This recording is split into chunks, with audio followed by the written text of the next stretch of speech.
तो बातचीत हम लोगों में चल रही थी विदेशी शासकों के खिलाफ मुकदमे ये आ सकते हैं या नहीं आ सकते, आ सकते हैं तो किन परिस्थितियों में आ सकते हैं और किन उद्देश्यों के लिए आएंगे। तो बात आई थी कि विदेशी शासक और विदेश के ऐसे लोक अधिकारी जो भारत में मुकदमा लाना चाहते हैं या जिनके विरुद्ध मुकदमा आना है, वो आ तो सकता है, किंतु उस मुकदमे का उद्देश्य क्या होना चाहिए? उस विदेशी शासक या उस लोक अधिकारी उसकी पदीय हैसियत, उसकी जो अपनी लोक अधिकारी की हैसियत है या उसकी जो शासक की पदीय हैसियत है, उस हैसियत में निहित प्राइवेट अधिकार का प्रवर्तन जब ये कराना उद्देश्य हो सिविलवाद का, तब विदेशी शासक या विदेश के लोक अधिकारी के विरुद्ध मुकदमा आ सकता है। और जो परिस्थिति बताई थी वो परिस्थिति ये कहती थी कि मुकदमा लाने के लिए सेंट्रल गवर्नमेंट की परमिशन ये जरूरत होगी, और सेंट्रल गवर्नमेंट की परमिशन यदि नहीं है तो इन लोगों के विरुद्ध मुकदमा नहीं आ सकता। और ये लोग अगर मुकदमा लाना चाहते हैं, इन्हें विदेशी शासक या उनके लोक अधिकारी, तो सेंट्रल गवर्नमेंट उनके लिए, यानी विदेशी शासक या लोक अधिकारी, उसके ठीक है, उसके द्वारा जो मुकदमा लाया गया है उस मुकदमे में अभियोजन करने के लिए अधिकारियों की नियुक्ति ये भी कर सकते हैं। और यदि आप मुकदमा लाना चाहते हैं तो सेंट्रल गवर्नमेंट की परमिशन तो चाहिए ही, लेकिन सेंट्रल गवर्नमेंट की परमिशन कुछ निश्चित स्थितियों में ही आपको मिलेगी। ऐसा नहीं होगा कि आप सेंट्रल गवर्नमेंट के पास अप्लाई करो और परमिशन आपको मिल जाए। सीधे लिखा है कि अगर वो विदेशी शासक या लोक अधिकारी स्वयं आपके खिलाफ मुकदमा ला चुका है, तब आपको भी उसके विरुद्ध मुकदमा लाने के लिए परमिशन मिल सकती है।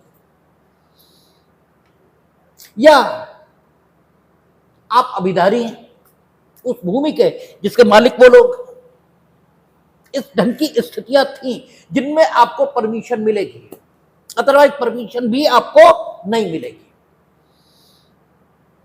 ये सारी बात हुई थी। जहां पर मामला रुक गया था वो ये था कि विदेशी शासक और लोक अधिकारी को जो सुविधाएं, जो रियायतें,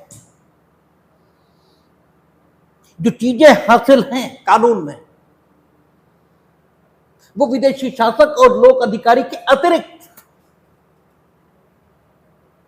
जो राजदूत उनके हमारे देश में निवास करते हैं,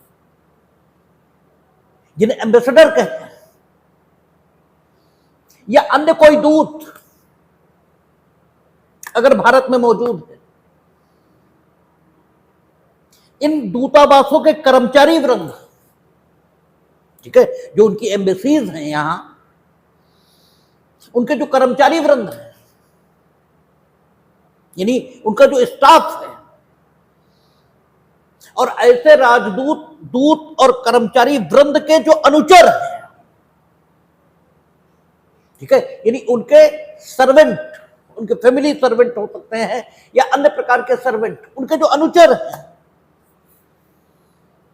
उनके विरुद्ध मुकदमा लाने के लिए भी, ठीक है, आपको उसी प्रकार की स्थितियों का सामना करना पड़ेगा जिस प्रकार की स्थितियों का सामना विदेशी शासक या लोक अधिकारी के मामले में करना पड़ रहा था।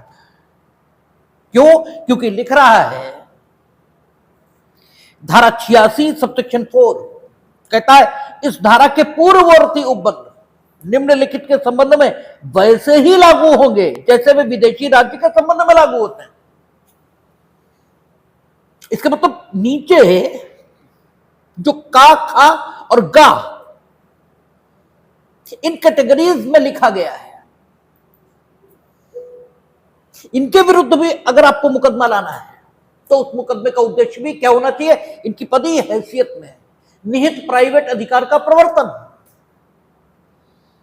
साथ ही परमिशन केंद्र सरकार की अगर इनके खिलाफ लाना है, और अगर ये लाएंगे तो इनके पक्ष में अभियोजन आदि करने के लिए केंद्र सरकार अपनी ओर से अधिकारियों की नियुक्ति ये भी कर सकती है, कोई स्पेशल कोर्ट डेजिग्नेट कर सकती है। क्योंकि पीछे देखा था हम लोगों ने विदेशी शासक या लोक अधिकारी के मामले में कोई पर्टिकुलर कोर्ट उसको डेजिग्नेट किया जा सकता था कि सिर्फ इसी कोर्ट में मुकदमा आएगा, बाकी नहीं आएगा। जो अधिकारी अभियोजन अधिकारी की नियुक्ति होनी थी वो विशेष वाद के लिए हो सकती थी, विशेष वर्ग के वादों के लिए हो सकती थी, ठीक है, ये विनिर्दिष्ट वादों के लिए हो सकती थी। तो वो सारी चीजें यहां भी रहेंगी, और इनके खिलाफ आपको लाना है तो परमिशन चाहिए। और परमिशन जिन सर्कमस्टांसेस में आपको मिलेगी वो पीछे लिखी हुई है, या तो वो खुद ले आए हो आपके विरुद्ध, या विदेशी शासक या लोक अधिकारी यहां कारोबार करता हो, व्यापार करता हो, ठीक है, ये भी लिखा हुआ था। उस कारोबार या व्यापार के संबंध में आपको मुकदमा लाना है तो यही स्थिति इनकी रहेगी। ये राजदूत, दूतावासों के कर्मचारी वृंद और इनके अनुचर, एक शब्द और लिखा है कॉमनवेल्थ, ठीक है, कॉमनवेल्थ के राजदूत। और कॉमनवेल्थ शब्द को कई बार आपके सामने रखा गया है कि कॉमनवेल्थ किसे कहते हैं? जो पूर्व में कभी ब्रिटेन के उपनिवेश रहे हैं, ऑस्ट्रेलिया, न्यूजीलैंड, इंग्लैंड तो स्वयं है, कनाडा, जो पूर्व में कभी इंग्लैंड का उपनिवेश रहे हैं, जहां आज भी इंग्लैंड का सम्राट उन देशों का सम्राट है, यद्यपि वो स्वतंत्र हैं अन्य मामलों में, जबकि हमारी स्थिति अलग है। हम पूरी तरह क्या है? संप्रभु राष्ट्र। हम कॉमनवेल्थ के मेंबर सिर्फ कहने भर को हैं, अदरवाइज हमारी स्थिति कॉमनवेल्थ के अन्य मेंबरों जैसी नहीं है। न्यूजीलैंड के राज प्रमुख आज भी इंग्लैंड के, ठीक है, सम्राट हैं। ऑस्ट्रेलिया के राज प्रमुख आज भी इंग्लैंड के सम्राट हैं। कनाडा के राज प्रमुख आज भी ऑस्ट्रेलिया उनके इंग्लैंड के सम्राट हैं। हमारे राज प्रमुख या हमारे राष्ट्र के प्रमुख इंग्लैंड के सम्राट नहीं है। इसलिए हमारी स्थिति नो डाउट कॉमनवेल्थ के अन्य सदस्यों जैसी नहीं है, लेकिन फिर भी कॉमनवेल्थ को हमने छोड़ा नहीं है, हम कॉमनवेल्थ के सदस्य हैं। तो इसलिए यहां ये लिखा है का, खा और गा, चार कैटेगरीज उन्होंने बताई, और इन चार कैटेगरीज में जो व्यक्ति वर्णित किए गए उन सभी व्यक्तियों के संबंध में वे सभी उपबंध वैसे ही लागू हो जाएंगे जैसे विदेशी शासक और लोक अधिकारी के संबंध में सिविल वाद लाए जाने की दशा में वर्णित है। आप देखें कौन कौन इसमें, विदेशी राज्य का कोई शासक तो वो तो पहले से ही है, ठीक है, लिस्ट में उन्होंने स्थान यहां पर दे दिया, अदरवाइज स्थान यहां पर ना भी देते तो पीछे की जो बातें हैं उनसे ही बात स्पष्ट हो जाती। लेकिन चूंकि विदेशी राज्य का शासक और जो आपका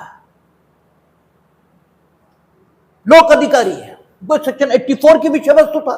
भाई वो तो सेक्शन 84 में था ना कि बात लाने का उद्देश्य ये होना चाहिए, विदेशी राज्य का शासक मुकदमा ला सकता है, विदेशी राज्य के लोक अधिकारी मुकदमा ला सकते हैं, लेकिन ये बात का उद्देश्य होना चाहिए। तो 84 में ये बात लिखी थी, 86 स्पेशली इन सब विषयों का वर्णन कर रही है, इसलिए यहां पर उस बात को दोहरा दिया गया। ना भी दोहराया जाता तो भी स्थिति ऐसी की ऐसी रहनी थी, ठीक है ना। तो कहता है कि विदेशी राज्य का कोई शासक, विदेशी राज्य का कोई भी राजदूत या दूत कॉमनवेल्थ देश का कोई भी उच्चायुक्त, ठीक है, कॉमनवेल्थ देश का कोई भी हाई कमिश्नर।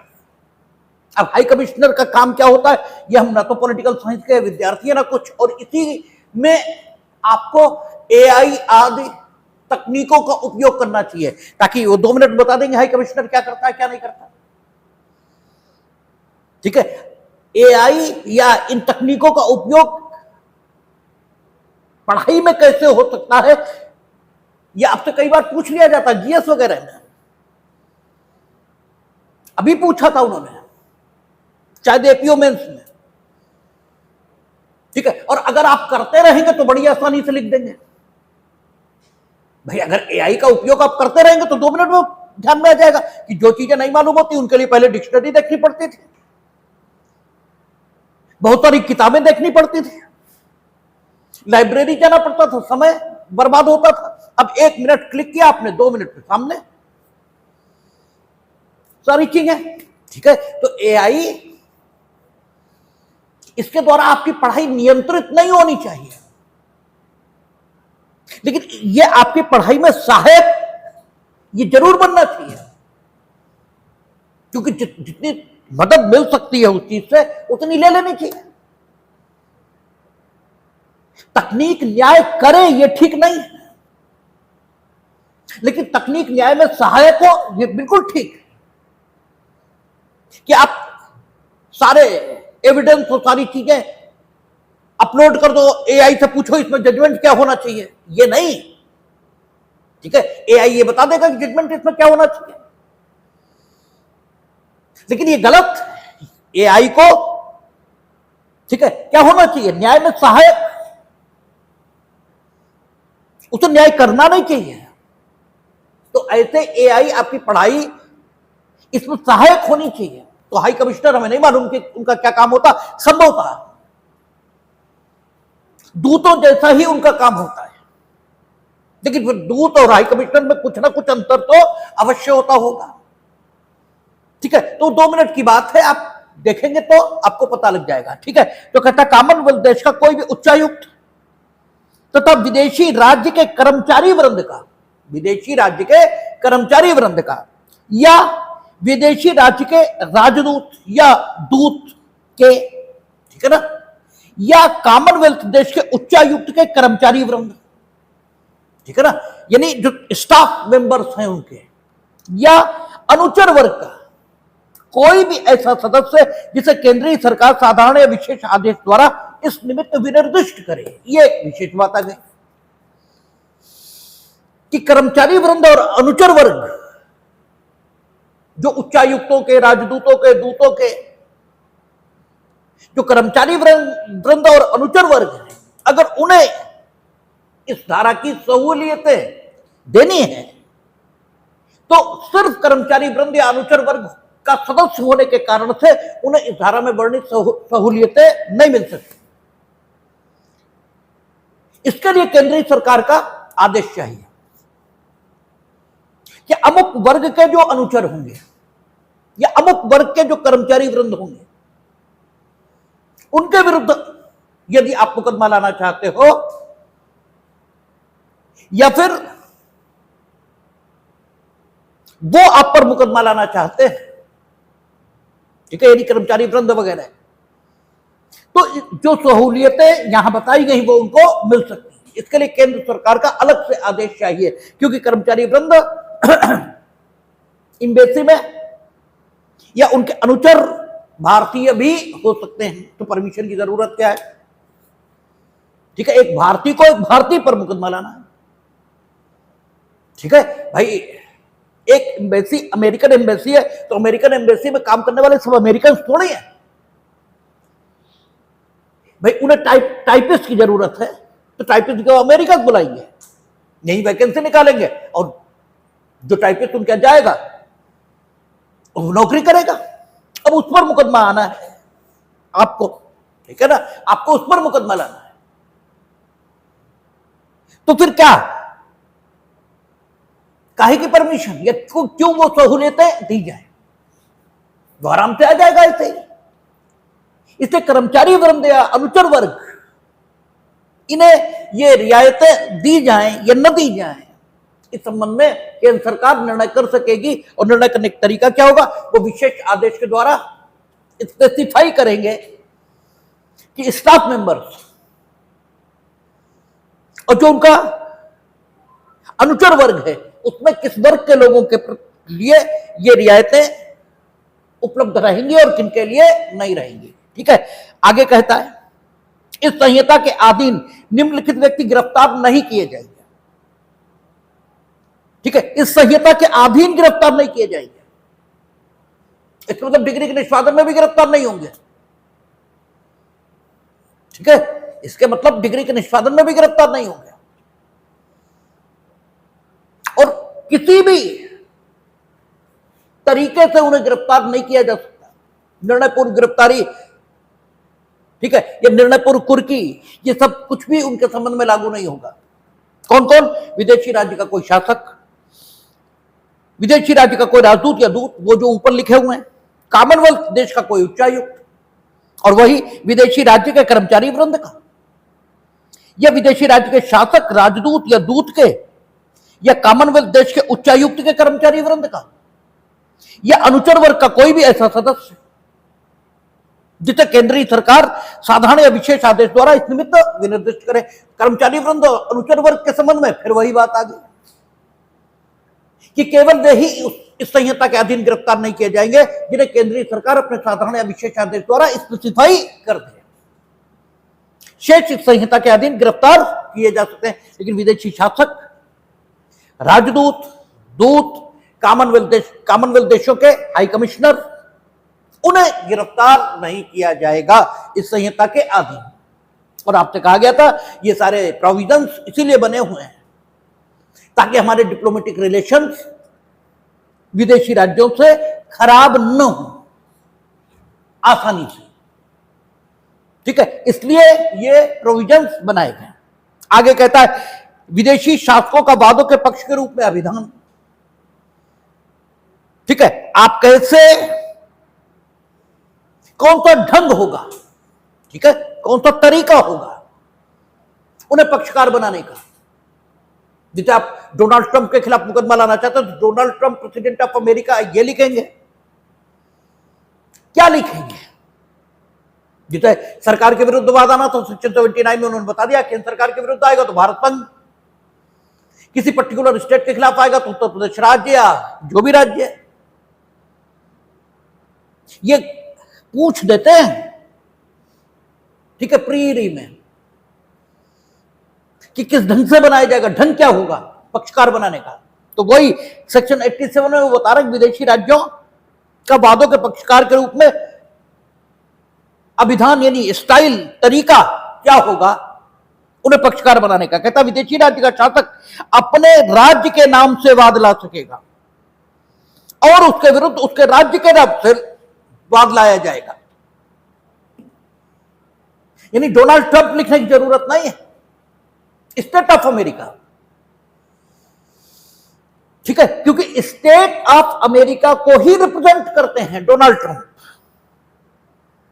अगर स्टेट ऑफ अमेरिका को रिप्रेजेंट न करें तो डोनाल्ड ट्रंप से हुई बातचीत को यह नहीं कहा जाए कि अमेरिका से वार्ता हुई। ठीक है, जो बायलैटरल टॉक्स चलती हैं इंटरनेशनल लेवल पर, उसमें प्राइम मिनिस्टर और प्रेसिडेंट ये बात कर रहे हैं तो कहते हैं भारत अमेरिका में वार्ता हुई। ठीक है, इसका मतलब भारत को रिप्रेजेंट कौन कर रहा है, प्राइम मिनिस्टर ऑफ इंडिया। तो जब विदेशी शासक पर मुकदमा आना है, ठीक है, या विदेशी शासक मुकदमा लाना चाहता है, भले ही अपने लोक अधिकारी की जो उसकी हैसियत है उसमें निहित प्राइवेट अधिकार का प्रवर्तन यही उसका उद्देश्य हो, तो भी क्या होगा, मुकदमा उस राज्य के नाम से आएगा, उस विदेशी राज्य के नाम से आएगा या उस विदेशी राज्य के विरुद्ध उसी के नाम से लाया जाएगा। पर्टिकुलरली शासक का नाम लिखना जरूरी नहीं है। ठीक है, आगे कहता है परंतु धारा 86 में निर्दिष्ट सहमति देने में केंद्रीय सरकार शासक के विरुद्ध वाद किसी अभिकर्ता के नाम या किसी अन्य नाम से लाए जाने का निर्देश दे सकेगी। वही डिप्लोमेटिक रिलेशंस की बात, थोड़ा ऑकवर्ड लगेगा कि हमारे न्यायालयों में भाई पुकार तो पड़ेगी कि स्टेट ऑफ अमेरिका वर्सेस फलाने फलाने, ठीक है, तो उससे भी थोड़ा हमारे रिलेशंस पर असर ये आ सकता है। इसलिए केंद्रीय सरकार को ये अधिकार दिया गया है कि वे परमिशन देते समय, अनुमति देते समय ये कह सकते हैं कि फला व्यक्ति के नाम से मुकदमा आएगा। कोई भी एजेंट वो अपॉइंट कर सकते हैं, इनके नाम से मुकदमा आएगा, और अगर वो ऐसा तय करते हैं तो उस एजेंट के नाम से या कोई अन्य नाम अगर वो तय करते हैं तो उससे मुकदमा आएगा। 87A ये आपको बिल्कुल शुरुआत में बता दी गई थी। कहा इस भाग में विदेशी राज्य से भारत से बाहर का ऐसा कोई राज्य अभिप्रेत है जो केंद्रीय सरकार द्वारा मान्यता प्राप्त है। अब तक कहा गया था कि कोई देश में कोई शासक बन जाएगा, इससे इस सीपीसी के प्रयोजनों के लिए वो विदेशी राज्य का शासक हो गया है, ये नहीं माना जाएगा जब तक हमारे देश की सरकार उसे उस राज्य के शासक के तौर पर मान्यता नहीं देती, क्योंकि हो सकता है वो जबरदस्ती ताकत से सत्ता उसने हथियाई हो, उसने डकैती डाली हो सत्ता पर, और ऐसे सत्ताधीशों को अगर शासक की मान्यता मिलने लगेगी तो प्रत्येक देश में इस ढंग से गैर कानूनी ढंगों से सत्ता हथियाने की एक दौड़ ये शुरू हो जाएगी। इस ढंग से हम अपने इंटरनेशनल जो हमारी रिस्पॉन्सिबिलिटी है, अंतरराष्ट्रीय शांति, ठीक है, स्थापित हो इस बात के प्रति ये बात हमारी उस जिम्मेदारी, ठीक है, उसको डिस्चार्ज करने में सहयोगी है। इस ढंग से हम गैर कानूनी सत्ता हस्तांतरणों को डिमोरलाइज करते हैं। जैसे तालिबान, उन्हें बहुत दिन तक उनकी सत्ता को मान्यता नहीं मिली, और जब सत्ता को मान्यता ही नहीं होगी तो सत्ता में बने रहना आसान नहीं होगा, क्योंकि दुनिया इंटरडिपेंडेंट है। ये तो पहले बेवकूफ टाइप जब हम छोटे थे, तो जब भी कभी ऐसा हुआ कि हम खाड़ी देशों के खिलाफ कुछ बोल रहे हैं, ठीक है, हमारी नेशनल पॉलिसी मानिए ये कह रही थी कि खाड़ी देशों का विरोध करना चाहिए, ये खाड़ी देशों की चिंता नहीं करनी चाहिए। भाई हम इजराइल से अपने संबंध क्यों ना सुधारें, भाई हम क्यों ना सुधारें, हम इजराइल से भी संबंध रखेंगे और हम ईरान और अरब उनसे भी संबंध रखेंगे, हम इजराइल का विरोध क्यों करें, ठीक है। लेकिन वो कहा जाता था मुस्लिम देश नाराज हो जाएंगे, वो हमें तेल देना बंद कर देंगे। कि हम जब छोटे थे तो बड़ा और समझ भी हमारी विकसित नहीं थी, बोले हमारे यहां तो तेल आना बंद हो जाएगा। अच्छा वो तेल पिएंगे क्या करेंगे, ठीक है, चलो हम तो नहीं करेंगे। अब जैसे अब ये बात आती तो हम तो तर्क यही दिया करते, चलो ठीक हम पैदल चलेंगे। वो तेल पिएंगे क्या करेंगे भाई, मध्य तेल हमें, ठीक है, उसी तेल से सब्जी बना लेटे वहां बैठे आराम से। दुनिया इंटरडिपेंडेंट है, वो कोई एहसान नहीं कर रहे हम पे, और कोई फ्री तेल नहीं दिए दे रहे हमें। दुनिया बहुत सारे देश, तो मत दो, हम अमेरिका से ले लेंगे, रूस से ले लेंगे, वेनेजुएला से ले लेंगे। आखिर जब अभी ईरान की क्राइसिस शुरू हुई तो अन्य देशों से लिया नहीं लिया भाई, रूस से लिया, वेनेजुएला से लिया, अमेरिका से लिया, और जगह ले लेंगे। अच्छा फिर 50 साल से तुम कर क्या रहे थे जब तुम्हें पता था कि खाड़ी देशों से हमारे संबंध बिगड़ भी सकते हैं। भाई कोई जरूरी है, हम तुम्हारी चमचागिरी कर रहे हैं फिर भी तुम हमें चप्पल यार रहे कि और ज्यादा करो, तो कितनी करें भाई, ठीक है। तो आखिर तुम्हारा विकल्प क्यों नहीं तैयार कर रहे थे भाई। आखिर अब स्थिति आ रही है ई रिक्शा, ठीक, अभी हाइड्रोजन ट्रेन चलाई, पानी से चलेगी, कोई जरूरत ही नहीं, ठीक है, अभी उसकी स्पीड कम है भाई। ये तो फिर इनोवेशन की बात है, आगे बढ़ती रहेगी। लेकिन एक चीज शुरू तो हो गई भाई, हाइड्रोजन ट्रेन आके चला दी ना, अब पानी तो नहीं खत्म हो जाएगा, अगर तुम कहते थे साहब की खाड़ी देशों से संबंध खराब होकर जाने क्या हो जाएगा, तो तुम उसका विकल्प ढूंढते। अरे वो तो कभी भी खराब हो सकते हैं, जब वो कभी भी अपने देश के, भाई इंटरनेशनल पॉलिटिक्स में सब अपने अपने देश के हितों की चिंता करते हैं, वो अपने देश के हितों की चिंता के लिए कभी भी ब्लैकमेल करना शुरू कर देंगे, तो हम तुम्हें तेल देना बंद कर देंगे, तुम ये करो, तो हम क्या करेंगे? तो वही करने लगे जो वो कहेंगे। भाई आखिर तुम उसका विकल्प क्यों नहीं सोच रहे थे? आखिर अब सोचा गया, नहीं सोचा गया? ठीक है, आप सौर ऊर्जा का इस्तेमाल क्यों नहीं कर रहे थे? आप उसके इस्तेमाल के विषय पर सोचते। जब आपको सोचेंगे तभी तो कुछ होगा। अगर सोची नहीं है तब तो कुछ होना ही नहीं, क्योंकि प्रथमता तो चीजें सोचने से आती। जब तक आप सोचेंगे नहीं तब तक कुछ नहीं हो सकता। तो जब आप सोचना शुरू करेंगे तो स्थितियां बदलेंगे। तो कोई भी देश का शासक आज ये दावा नहीं कर सकता कि अगर इंटरनेशनल वर्ल्ड उसे मान्यता नहीं दे रहा तो उसका काम चल जाएगा, क्योंकि तो 20 चीजें चाहिए दूसरे देशों से। ठीक है, और 20 चीजें दूसरे देशों को तुमसे चाहिए, ठीक है, लेकिन दूसरे देश तुमसे जो चाहिए वो किसी और से ले लेंगे, और तुम्हें जो चाहिए वो कैसे आएगा? और तुम्हारे देश से वो लेते तो पैसा जाता वहां, तुम्हारी जो जनसंख्या होती, तुम्हारी जो जनता होती, उसे काम मिलता, वो भी बंद। तो ये जो रखे जाते हैं प्रावधान कि हमारी केंद्रीय सरकार मान्यता दे, ठीक है, किसी शासक को उस देश के शासक के रूप में, अगर नहीं दे रही तो वो रहे उस देश के शासक। इस संहिता के प्रयोजनों से हम उसे, उन महोदय को उस देश का शासक नहीं मानेंगे, और ये बड़ी खराब स्थिति होती है किसी भी देश के लिए। तो ये प्रोविजन रखकर इंटरनेशनल पीस, इसके प्रति जो हमारा कमिटमेंट है, और जिसे directive principle of the state policy,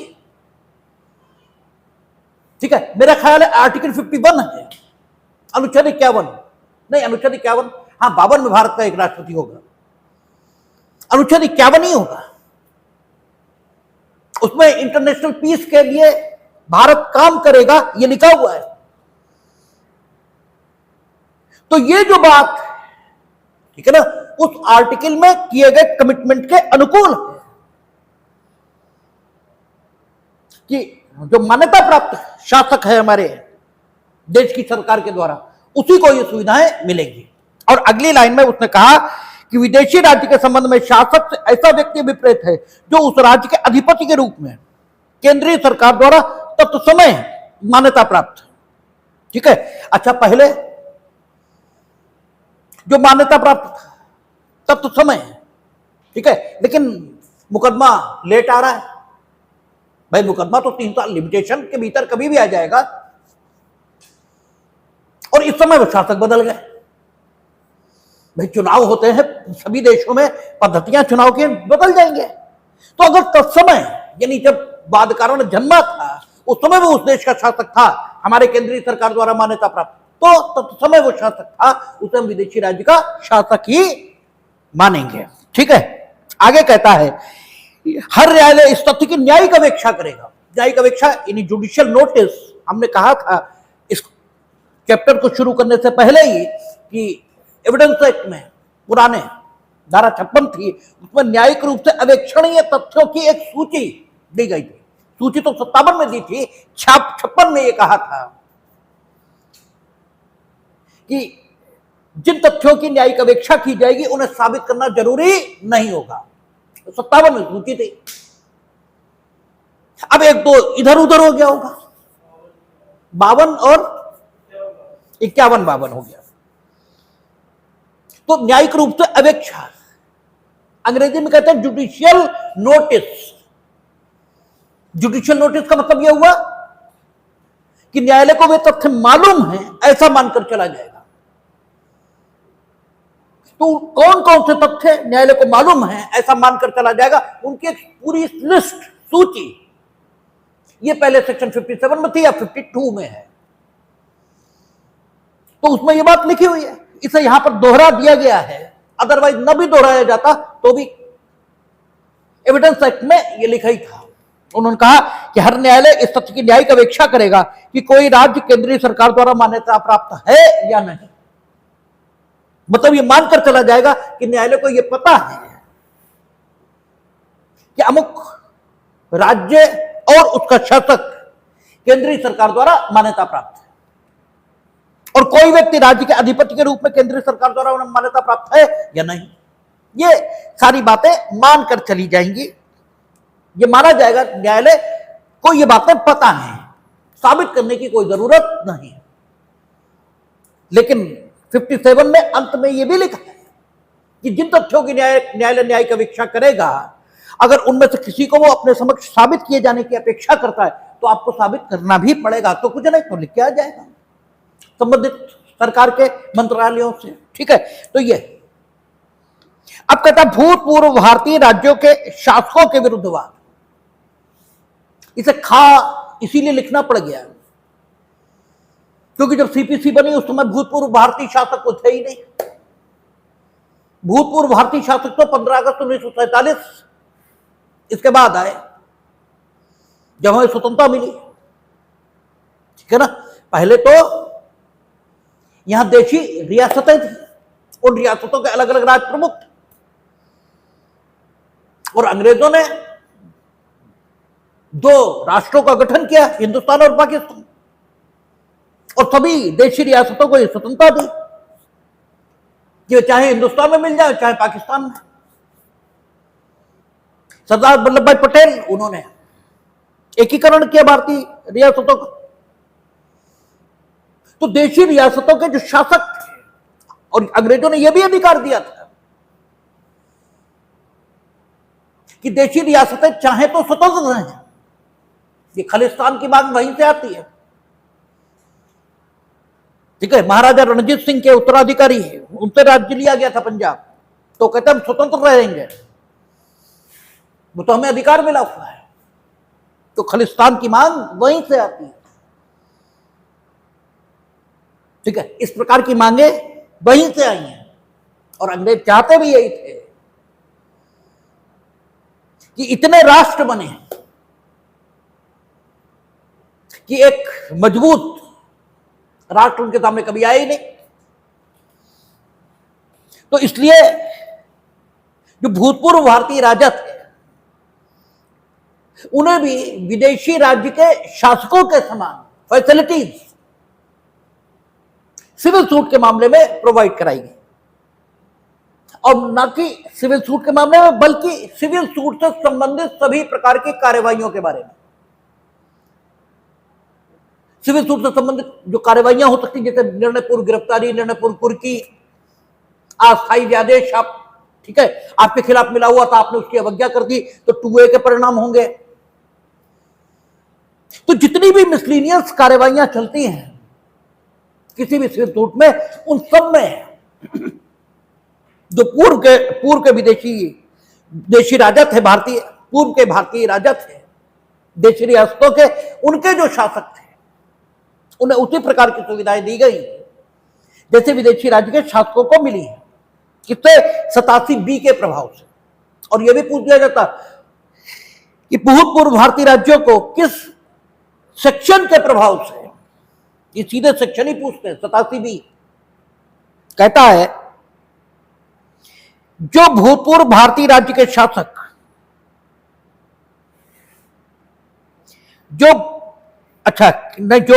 किसी भूतपूर्व भारतीय राज्य के शासक द्वारा या उसके विरुद्ध किसी वाद की दशा में जो पूर्णतः या भागतः ऐसे वाद हेतुक पर आधारित है जो संविधान के पूर्व उद्भूत हुआ है, या ऐसे वाद से उत्पन्न होने वाली किसी कार्यवाही की दशा में। ठीक है, वाद कारण कब उद्भूत होना चाहिए? संविधान के पूर्व, इस संविधान के लागू होने के पूर्व वाद कारण उद्भूत हुआ। मेरी तो समझ में अब ऐसा कोई वाद कारण आता नहीं है जो संविधान के पूर्व उद्भूत हुआ हो विदेशी राज्य के शासक के विरुद्ध, और आज तक उस वाद कारण पर मुकदमा लाने की लिमिटेशन खत्म न हो गई हो। भाई लिमिटेशन जब खत्म हो जाएगी तो कैसे लाओगे? तो मेरे हिसाब से तो जहां तक हमें लगता है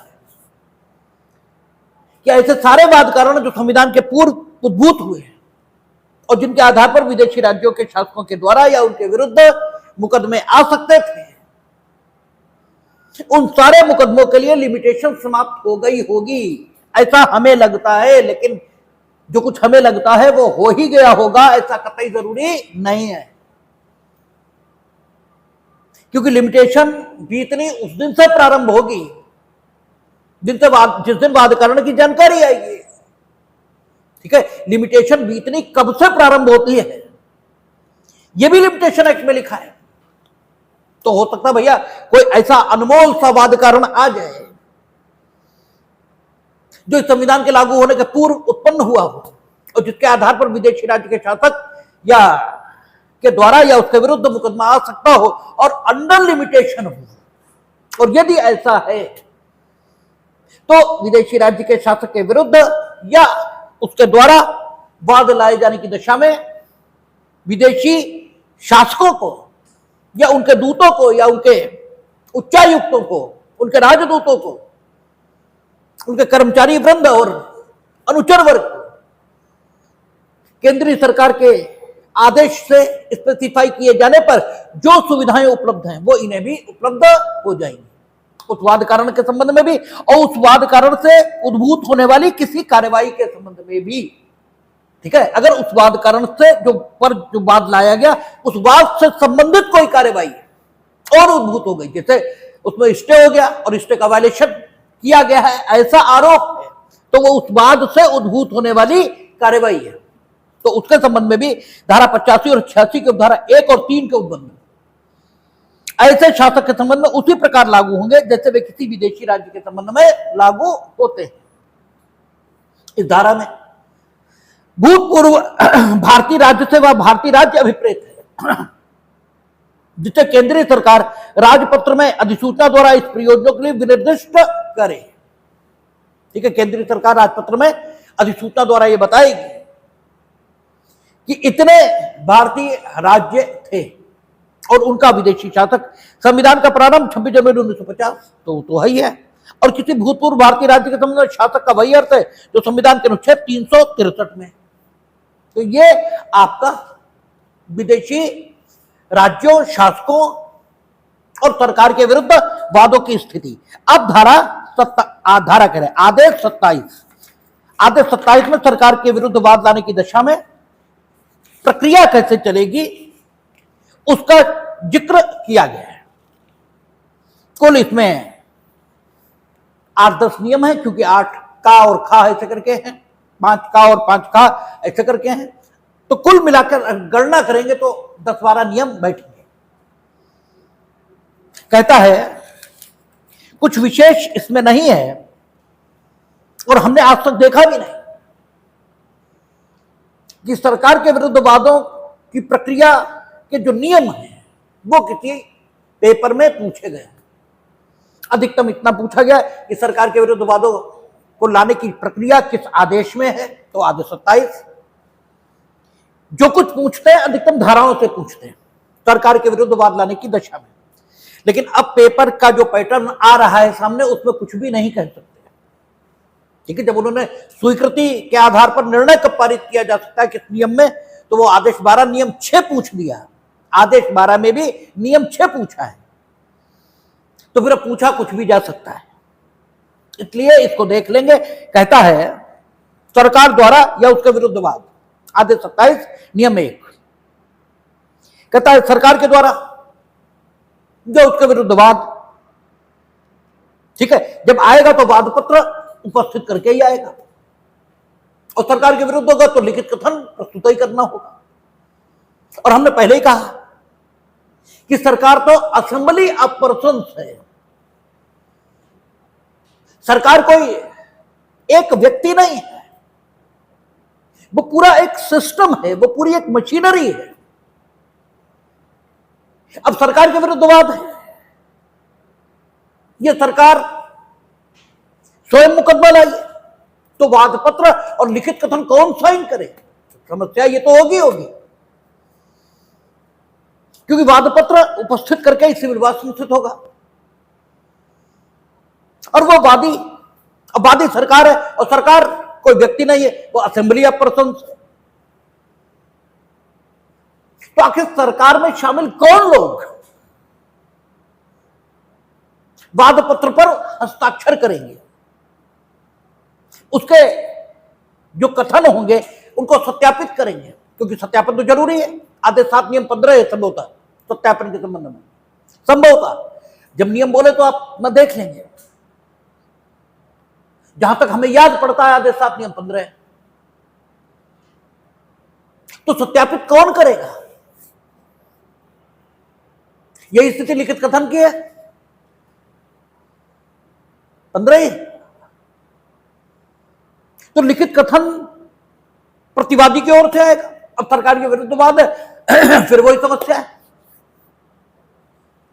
तो ऐसी दशाओं में सरकार एक व्यक्ति की नियुक्ति करेगी।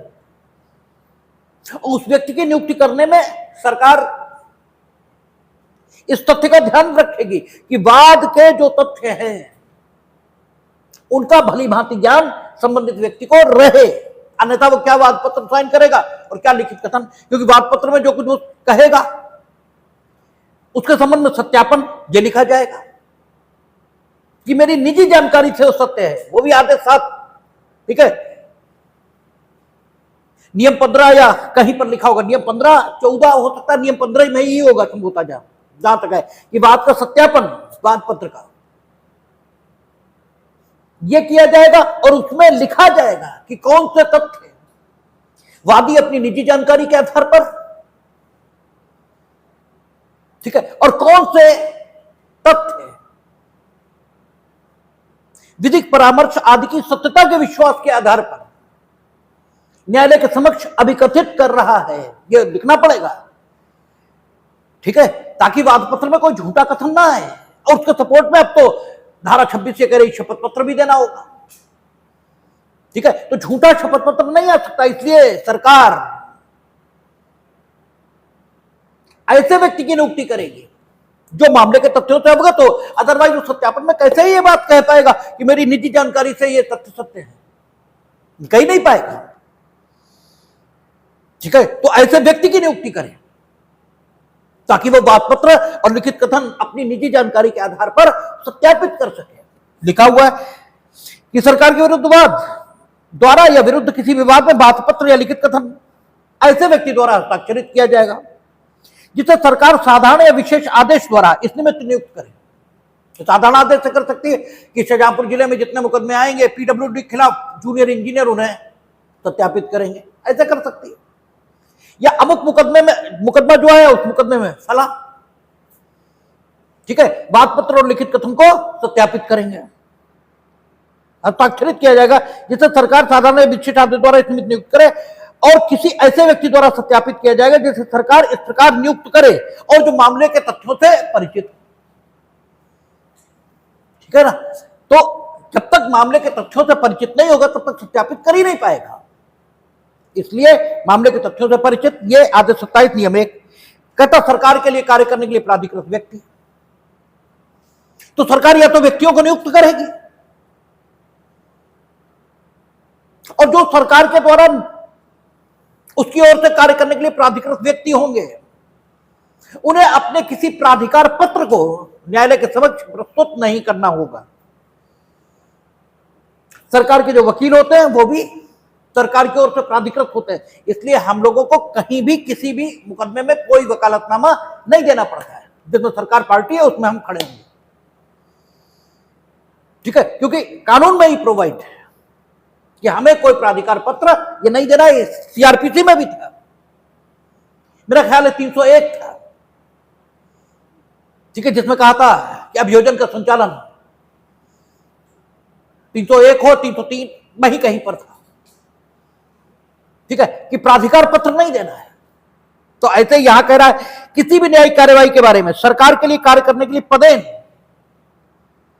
या अन्यथा प्राधिकृत व्यक्ति मान्यता प्राप्त अभिकर्ता समझे जाएंगे जो सरकार की ओर से संहिता के अधीन उपसंजात हो सकेंगे, कार्य कर सकेंगे और आवेदन कर सकेंगे। पदेन उनका डीडीसी सिविल, ठीक है ना, हमारी ओर से काम करेंगे तो बस करेंगे। वो मान्यता प्राप्त अभिकर्ता आदेश 3 के भाव में समझे जाएंगे और सरकार की ओर से कार्य करेंगे, आवेदन कर सकेंगे, ठीक है, और उपसंजात हो सकेंगे सरकार के लिए। कहता सरकार द्वारा उसके विरुद्ध वादों में वाद पत्र। सरकार जब आदेश 7 नियम 1 बताता है कि जब भी कोई मुकदमा आएगा तो वाद पत्र कैसे तैयार होगा, आदेश 7 नियम 1 में लिखा हुआ है, 6-7 वो दिए हुए हैं कि पहले क्या लिखेंगे, फिर क्या लिखेंगे, फिर क्या लिखेंगे, फिर क्या लिखेंगे। और आपसे असाइनमेंट में यही पूछा जाता है, उन्होंने वाद पत्र कैसे तैयार करो, कहां लिखा है, उन्होंने कहा सब आदेश 7 नियम 1 में लिखा, हालांकि कोई कहता नहीं है, ये हम बताए दे रहे हैं क्या लिखो सबसे पहले, फिर ये लिखेंगे, फिर क्या लिखो, ऐसे करके पूछते हैं। तो आदेश 7 नियम 1 में लिखा है कि वाद पत्र में सबसे पहले आप क्या लिखेंगे, वादी का नाम, वर्णन और निवास स्थान, ये लिखेंगे। लेकिन सरकार द्वारा ये उसके विरुद्ध वाद है, तो वादी का नाम, वर्णन और निवास स्थान कहां से आएगा भाई? ठीक है, सरकार उत्तर प्रदेश सरकार या भारत संघ, ठीक है, केंद्रीय सरकार, यही तो हो सकता है। वर्णन में आप क्या लिखेंगे और निवास स्थान कहां से आएगा, ठीक है ना, तो वही भारत संघ और उत्तर प्रदेश सरकार वैसे ही लिखा जाएगा। कहता है सरकार द्वारा उसके विरुद्ध वादों में वाद पत्र में वादी या प्रतिवादी का नाम, वर्णन और निवास का स्थान अंतः स्थापित करने के बजाय वह समुचित नाम जो धारा 79 में उपबंधित है अंतः स्थापित करना पर्याप्त होगा। ठीक है, आगे कहता है नियम 4 में आदेशिका प्राप्त करने के लिए अभिकर्ता, हम लोग पढ़कर आए संबंध की तामील में, नहीं संबंध तामील नहीं, मान्यता प्राप्त अभिकर्ताओं में ही उसी में लिखा था कि अभिकर्ता पर कोई आदेशिका की तामील अगर की गई है तो माना जाएगा कि पक्षकार पर आदेशिका की तामील हुई है। ठीक है, तो यहां सरकार की ओर से तामील लेने के लिए प्लीडर जो हैं वो अधिकृत रहेंगे। कहता किसी भी न्यायालय में का सरकारी प्लीडर ऐसे न्यायालय द्वारा पक्षकार सरकार के विरुद्ध निकाली गई आदेशिकाएं लेने के प्रयोजन के सरकार का अभिकर्ता होगा। ठीक है, क्योंकि अभिकर्ताओं वाले अध्याय में ही यह लिखा गया है कि अभिकर्ता पर की गई तामील पक्षकार पर की गई तामील के इक्विवेलेंट होगी। इसीलिए उसने कहा कि जो सरकार का प्लीडर है वो अभिकर्ता उनका माना जाए। आगे कहता है सरकार की ओर से उपसंजात के लिए दिन नियत किया जाना। आपको कल नहीं, जब धारा 79-80 बताई गई थी तब आपसे कहा गया था कि सरकार के विरुद्ध किसी भी प्रकार का कोई अनुतोष, चाहे अंतरिम हो या किसी भी प्रकार का हो, सरकार के विरुद्ध कोई भी अनुतोष सरकार का पक्ष सुने बिना यह नहीं दिया जाएगा। उसी के सप्लीमेंटल प्रोविजन है यह आदेश 27 नियम 5। सरकार की ओर से उपसंजात के लिए दिन नियत किया जाएगा जब भी सरकार के खिलाफ मुकदमा आएगा। ठीक है, पहले तो 2 महीने का नोटिस आपने दिया ही, 2 महीने के नोटिस सरकार ने आपकी नहीं सुनी। इससे यह उद्धारित किया जाएगा कि सरकार यह मानती है कि आपका मुकदमा नहीं आना चाहिए या आना भी चाहिए तो जो दावा का अनुतोष है वो आपको नहीं मिलना चाहिए। तो क्यों नहीं मिलना चाहिए? सरकार को अपना पक्ष रखने के लिए समय में मिलना चाहिए। और अगर आपने न्यायालय की अनुमति से, ठीक है, अर्जेंसी दिखाते हुए 2 महीने का नोटिस दिए बिना मुकदमा सूचित किया तो भी सरकार को सुना तो जाएगा। और सरकार को सुनने के लिए क्या होगा? युक्त समय दिया जाएगा। ठीक है, सरकार के उपसंजात के लिए दिन नियत किया जाएगा और दिन नियत करने में इस बात का ख्याल रखा जाएगा कि रीजनेबल टाइम सरकार को मिले न्यायालय के समक्ष उपस्थित होने में। और मानिए वो सरकार के प्रतिनिधि न्यायालय के समक्ष उपस्थित हो भी गए और फिर भी वो ये कहते हैं कि भाई अब उस विषय पर हमें सरकार से जानकारी करनी पड़ेगी, तब हम उत्तर दे सकते हैं, अदरवाइज नहीं। और सरकार से करेस्पोंडेंस की एक व्यवस्था होती है, ऐसे थोड़ी ना कि कान में जाके हम प्रधानमंत्री को बता दिया वो कल कह देंगे मैं बताया नहीं। ठीक है ना, तो एक चैनल से करेस्पोंडेंस होगा उनसे और चैनल से उत्तर आएंगे।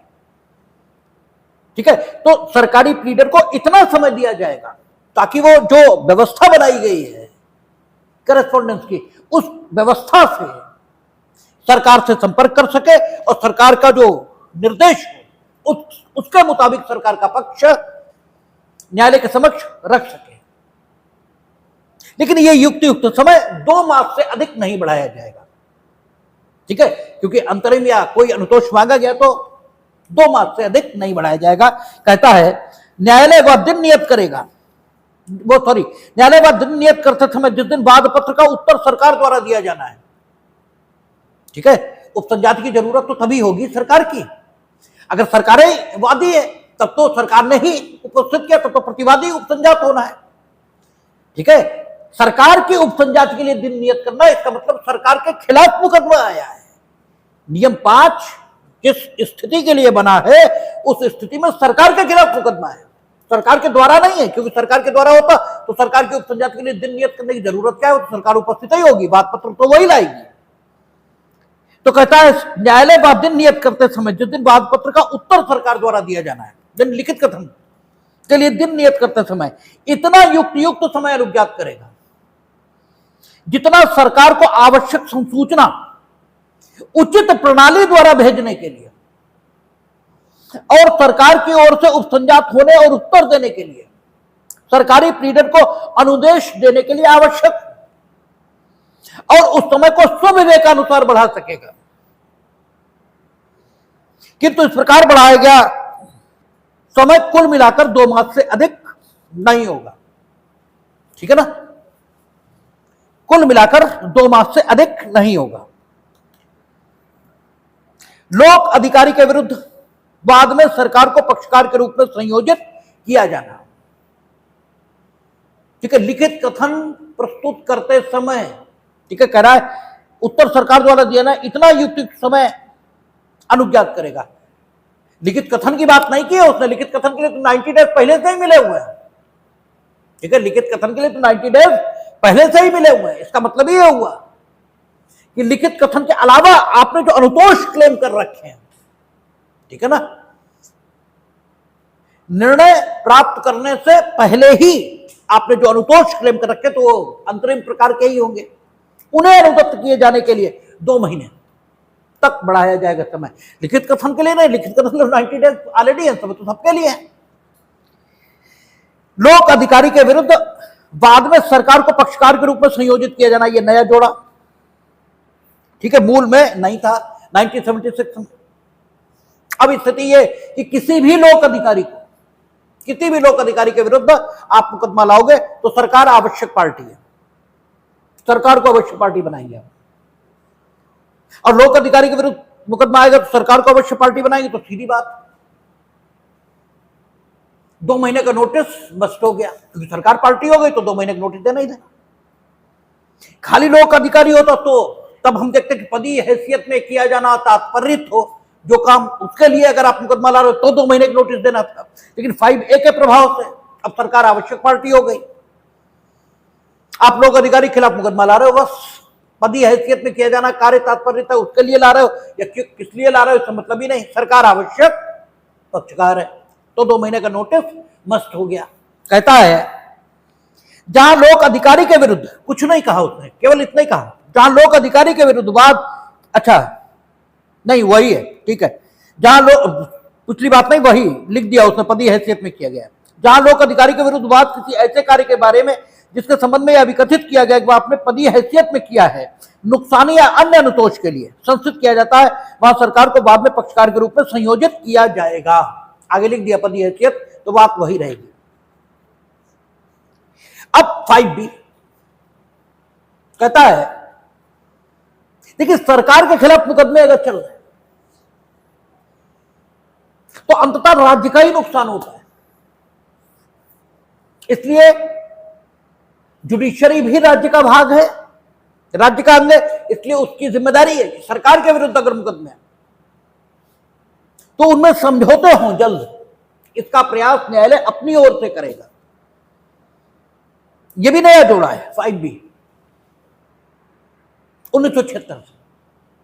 ये ठीक वैसे ही उपबंध है जैसा हिंदू मैरिज एक्ट में हम लोगों ने देखा था कहा शायद सेक्शन 23, हाँ 23 कि उसमें कि न्यायालय अपनी ओर से प्रयास करेगा कि मामले में समझौता हो।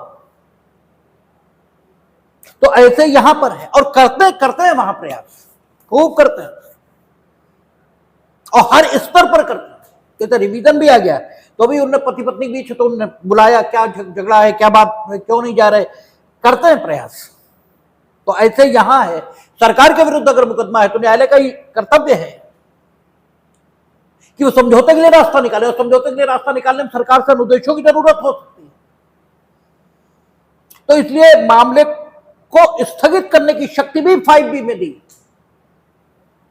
कि उतने समय के लिए स्थगित कर सकेंगे जितने समय के लिए स्थगित करना ठीक समझे। और यह कहा कि इस नियम के अंतर्गत मामलों को जो स्थगित करने की शक्ति दी गई है वो न्यायालय की मामले को स्थगित करने की जो अन्य शक्तियां हैं उनके अतिरिक्त होगी। नहीं, जैसे लिखित कथन के लिए बहुत समय दे सकेंगे और समय बढ़ा सकेंगे, वो सब तो रहेगा ही। एडिशनल पावर ये 5B में दी है उन्होंने सिर्फ समझौता कराने के लिए। कहता है ऐसे प्रत्येक वाद या कार्यवाही में, इसका मतलब यह हो गया कि जैसे उन्होंने समझौते के लिए स्थगित कर दिया तो लिखित कथन के लिए जो 3 महीने काउंट होंगे वो ये जो स्थगन की अवधि रहेगी इसके बाद 3 महीने काउंट होंगे।